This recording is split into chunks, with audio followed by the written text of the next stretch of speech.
My name is Brian Kuhn, Mayor of Lancaster, Ohio. We are a city that takes great pride in our history, and we have a strong spirit as we invest in our present and build for our future. There are many dedicated people who make the city operate on a daily basis throughout the year. Join me now as we meet these people who help make the city what it is today. Hi, and welcome to Today in Lancaster. My name is Brian Kuhn. I'm the mayor of the city of Lancaster, and with me today is our service safety director, Paul Martin. Paul, thanks for coming back again. Good to be here again. You were with us last week, and we talked about police and fire. As you're the chief over the chiefs, basically, and also the service safety director helps run and operate all of our utilities, our enterprise funds, we call them in the city. So we're going to talk about our utilities today. And Paul, as I said last week, he's been with the city for nearly 20 years. And he spent many years as the Department of Sanitation manager. So Paul, why don't you talk to us a little bit about sanitation and some of the challenges that you faced over the years, and then we'll move on and spend some time talking about some of the water concerns that we had early on in the year, and if we have time, maybe we can talk about utilities collection. Well, sure. I always love talking trash. I know how to trash talk because I've been in garbage for a long time. But actually, it is an essential service that needs to be provided by most cities. Even those living in the county still have to deal with something with their garbage and their trash. And the city of Lancaster has been doing it all the way back since the 1950s.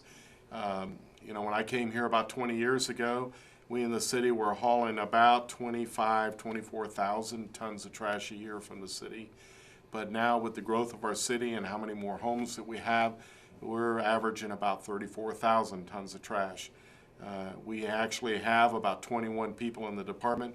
And you'll see the trucks going around. And really what has changed in the industry through the decades is the equipment, which has been similarly the same the last few decades, but it's very, very powerful pieces of truck where they not only get you down the street, but they have compactors on the back, so as they're putting the trash in the back, it compacts it down to as small a space as possible, because space is important.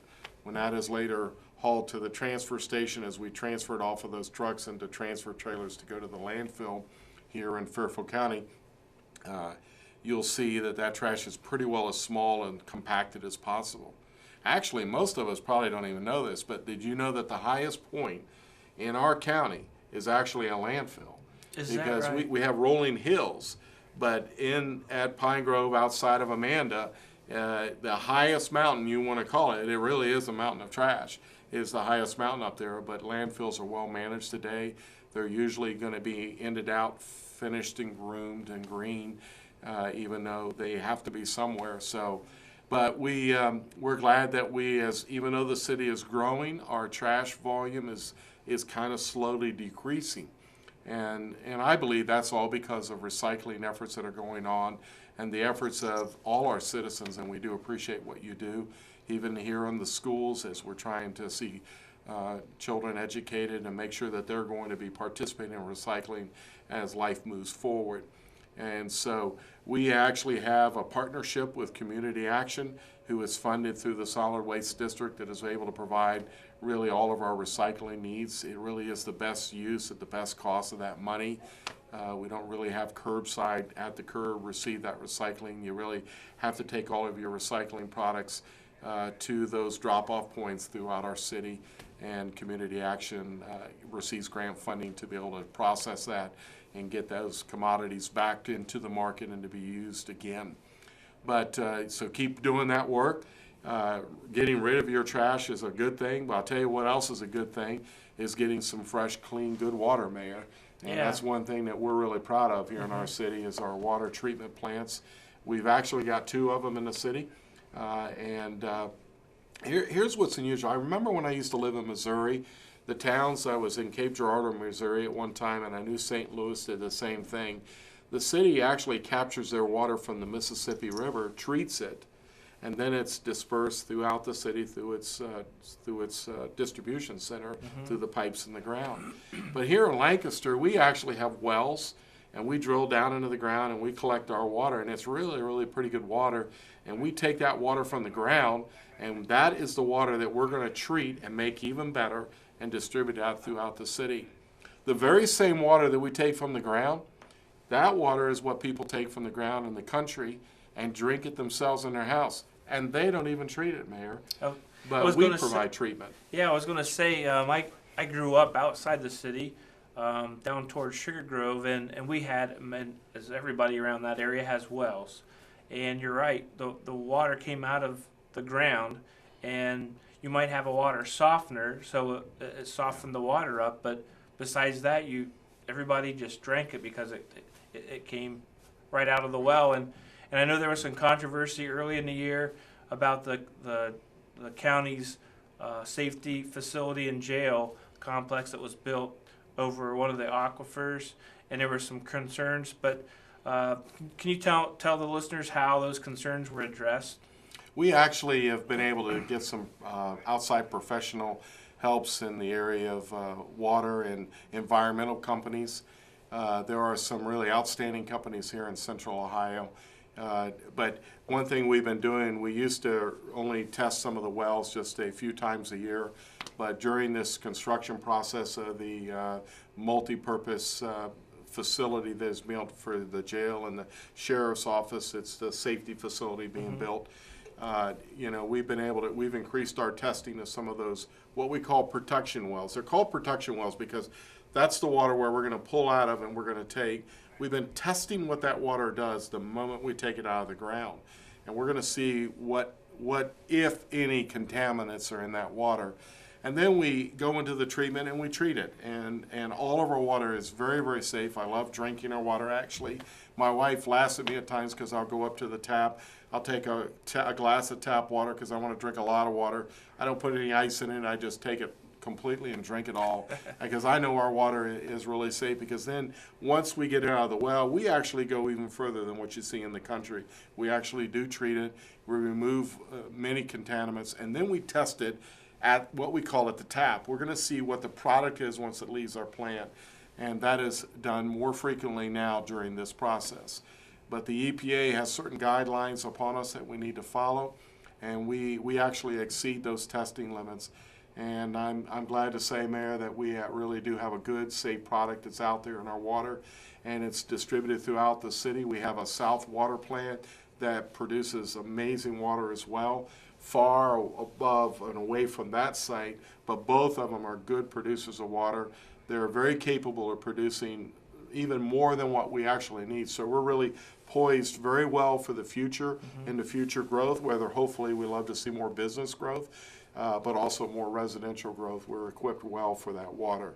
But here's the problem, Mayor. When you have water, you do something with it. Right. And it's either going to wash your dishes, and after you use it, I hate to say it, but it's actually got to be treated. What I thought was interesting when I lived over in Missouri, St. Louis would take that water from the river, treat it, get it out to the homes. They would use it, turn a handle, or push a handle down, and that water would go back to another treatment plant to purify that water again, and then it was dispensed back into the Mississippi River. I used to live in Cape Girardeau, Missouri, and that was downstream. So we got that same water that they pulled out, used, retreated, put it back in the river, and then we pulled it back out of the river and made it purified to drink, and then put it back in. Well, here's what we do in Lancaster. We have this water from the wells. We treat it, and yes, it goes to our water treatment facilities. We have 2 of them here in the city of Lancaster, and they are performing well beyond what they're required to perform. We really are treating our water well, and then they're released back into the Hocking River stream. And EPA oversees it. We have all these testing regulations that we do, and I'm proud to say that we take that very serious. It's a little kind of quiet thing. Nobody really wants to talk about trash. Nobody really wants to talk too much about sewage, but everybody wants good water, and I'm glad here in Lancaster that we're able to process all of that and do a good job with it. Yeah, you mentioned the 2 different plants that the city of Lancaster has that produces the water or generates it to push it out. And I think that our capacity is like 8 million gallons a day that the city of Lancaster can produce or generate. And we use like half of that now. Yeah. And so 2 million gallons a day comes from what we call the South Water Plant down towards the Sugar Grove area.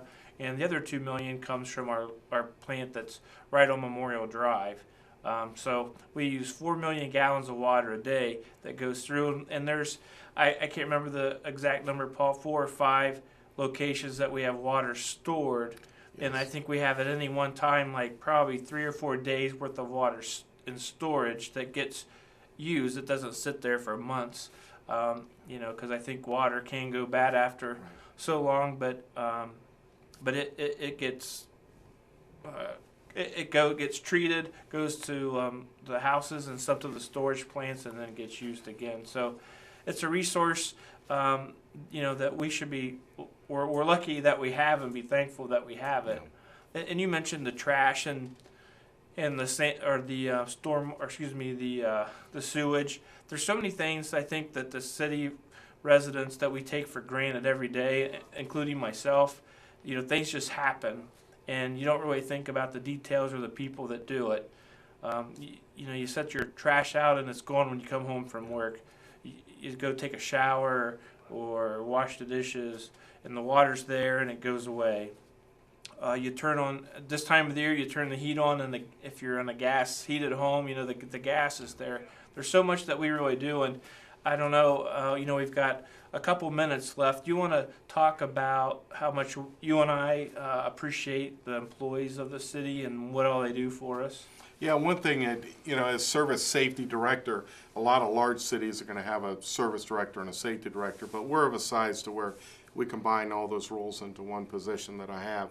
And but we have a big, safety is outstanding, an important part, but our service side, which covers all those entities from natural gas, stormwater, water pollution, where we're treating sewage water and trash, those are things that are dispensed every day out there, and we're grateful for them.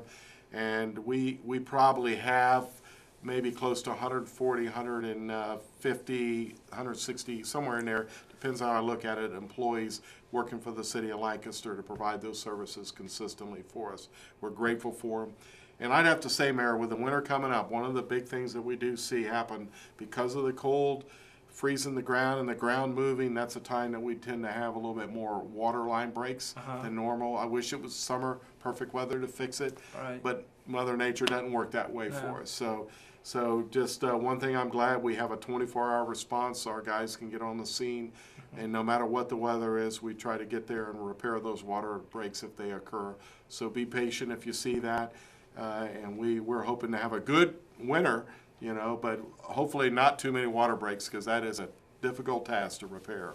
Yeah, and before we wrap up, I just want to, we talked about the safety forces last week and service this week. There's economic development that we have for the city, our street department, that helps keep the snow off, our building department for new businesses coming in. So there's a lot of people that work to make our city what it is today and what we want it to be in the future.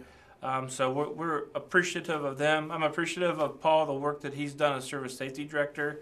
He and I work together every day, and I'm very thrilled that he's the service safety director. So thanks for coming again today. We'll have you again in the future. And everybody have a great day. Thanks for tuning in, and we'll look forward to seeing you again. Thank you.